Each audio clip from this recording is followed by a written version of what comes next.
Thank you. Thank you.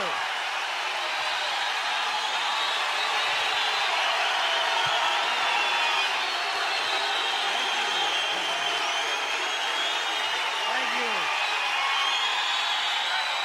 Thank you very much. Thank you. Thank you all. Thank you all. Thank you. And hello, New York. Hello, New York, and thank you. Yeah. Okay. It's been a little while. It's been a little while since I've been here, and a couple of things have happened in that time. I'd like to talk a little bit about the war in the Persian Gulf. Big doings in the Persian Gulf. You know my favorite part of that war? It's the first war we ever had that was on every channel plus cable. And the war got good ratings, too, didn't it? Got good ratings. Well, we like war. We like war. We're a warlike people. We like war because we're good at it. And you know why we're good at it? Because we get a lot of practice. This country's only 200 years old, and already we've had 10 major wars. We average a major war every 20 years in this country, so we're good at it. And it's a good thing we are. We're not very good at anything else anymore. Huh? Can't build a decent car, can't make a TV set or a VCR worth the fuck. Got no steel industry left, can't educate our young people, can't get health care to our old people, but we can bomb the shit out of your country, all right? Huh? We can bomb the shit out of your country, all right? Especially if your country is full of brown people. Oh, we like that, don't we? That's our hobby. That's our new job in the world, bombing brown people. Iraq, Panama, Grenada, Libya, you got some brown people in your country, tell them to watch the fuck out, or we'll goddamn bomb them. Well, when's the last white people you can remember that we bombed? Can you remember the last white, can you remember any white people we've ever bombed? The Germans, those are the only ones, and that's only because they were trying to cut in on our action. They wanted to dominate the world. Bullshit, that's our fucking job. That's our fucking job.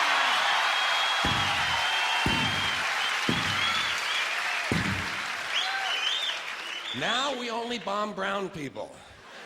Not because they're trying to cut in on our action, just because they're brown.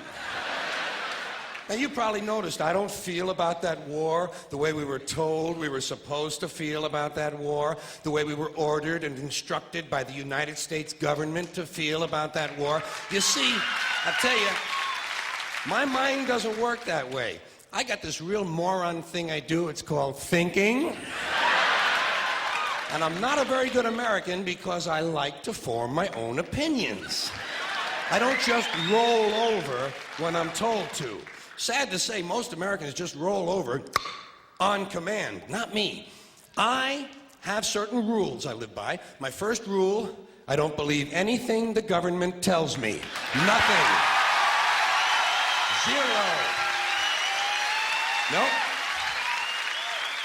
And I don't take very seriously the media or the press in this country, who in the case of the Persian Gulf War were nothing more than unpaid employees of the Department of Defense, and who most of the time function as kind of an unofficial public relations agency for the United States government. So I don't listen to them, I don't really believe in my country, and I gotta tell you folks, I don't get all choked up about yellow ribbons and American flags. I consider them to be symbols, and I leave symbols to the symbol-minded. Me, I look at war a little bit differently. To me, war is a lot of prick-waving, okay? Simple thing, that's all it is. War is a whole lot of men standing out in the field waving their pricks at one another. Men are insecure about the size of their dicks, and so they have to kill one another over the idea. That's what all that asshole jock bullshit is all about. That's what all that adolescent macho male posturing and strutting in bars and locker rooms is all about. It's called dick fear. Men are terrified that their pricks are inadequate, and so they have to compete with one another to feel better about themselves. And since war is the ultimate competition, basically men are killing each other in order to improve their self-esteem. You don't have to be a historian or a political scientist to see the bigger dick foreign policy theory at work. It sounds like this. What? They have bigger dicks? Bomb them! And of course, the bombs and the rockets and the bullets are all shaped like dicks. It's a subconscious need to project the penis into other people's affairs. It's called fucking with people.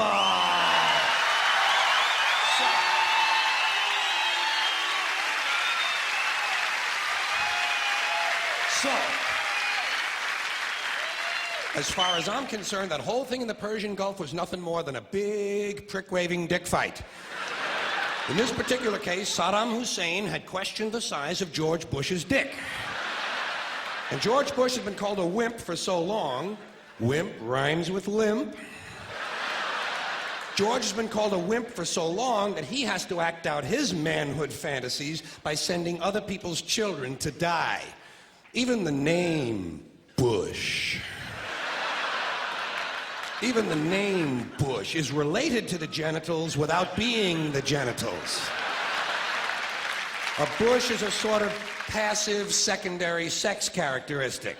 Now, if this man's name had been George Boner, well, he might have felt a little bit better about himself and we wouldn't have had any trouble over there in the first place. This whole country has a manhood problem. Big manhood problem in the USA. You can tell from the language we use. Language always gives you away. What did we do wrong in Vietnam? We pulled out. Not a very manly thing to do, is it? When you're fucking people, you gotta stay in there and fuck them good. Fuck them all the way. Fuck them till the end. Fuck them to death. Fuck them to death. Fuck them to death. Stay in there and keep fucking them until they're all dead. We left a few women and children alive in Vietnam, and we haven't felt good about ourselves since. That's why in the Persian Gulf, George Bush had to say, "This will not be another Vietnam." He actually used these words. He said, "This time we're going all the way." Imagine an American president using the sexual slang of a 13-year-old to describe his foreign policy. If you want to know what happened in the Persian Gulf, just remember the names of the two men who were running that war. Dick Cheney and Colin Powell. Somebody got fucked in the ass.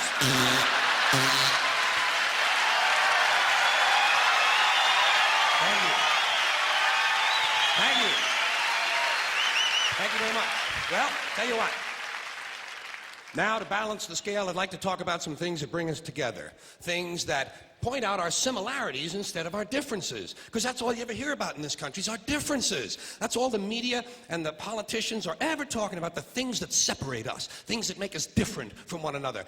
That's the way the ruling class operates in any society. They try to divide the rest of the people. They keep the lower and the middle classes fighting with each other so that they, the rich, can run off with all the fucking money. Fairly simple thing, happens to work. You know, anything different, that's what they're going to talk about. Race, religion, ethnic and national background, jobs, income, education, social status, sexuality, anything they can do, keep us fighting with each other so that they can keep going to the bank. You know how I describe the economic and social classes in this country?